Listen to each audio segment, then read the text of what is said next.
বাবা বিশাল বৃষ্টি বাইরে। ট্রেন আসলো, কৃষ্ণনগর ঢুকলো, আর ট্রেনে যে আওয়াজ, এরে বাপরে!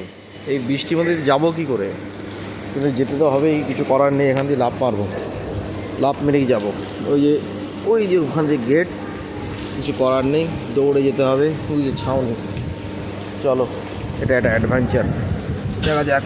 জয় মা, চলো দৌড়াচ্ছি। উঠে যাবো কি করে? উপরটায় উঠে যাই। উঠে গেলাম, চলো। কি ওয়েদার, পুরো একদম নিম্নচাপ, পুরো নিম্নচাপ। দেখি কাকা,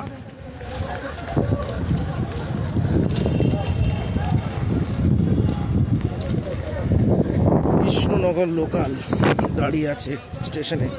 আর এই যে টোটো গাড়িগুলো, টোটোওয়ালারাও এখন দাঁড়িয়ে আছে বৃষ্টির মধ্যে। আর আমি সাইকেল নেব, সাইকেল। প্রচণ্ড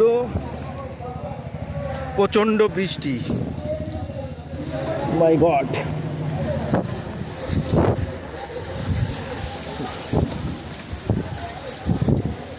সাইকেল কোথায় গেল? এই যে সাইকেল। বৃষ্টির মধ্যে সাইকেল চালানোর মজাই আলাদা। আর প্রচণ্ড বৃষ্টির মধ্যে সবাই ছাতা মাথা দিয়ে যাচ্ছে, আর আমি যাচ্ছি ভিজতে ভিজতে। ও মাই গড, আমার মুখটাও দেখাই। আরে বাপরে, সাইকেলে যাচ্ছি বাড়ির উদ্দেশ্যে, বৃষ্টির মধ্যে ভিজতে ভিজতে। চলো চলো, সামনেটা দেখাই। এই যে চলো, দেখতে পাচ্ছ তোমরা, চলে আসলাম বাড়িতে। গাড়ি ঢুকছে এদিক দিয়ে, গাড়িটা ব্রেক মারতে হবে।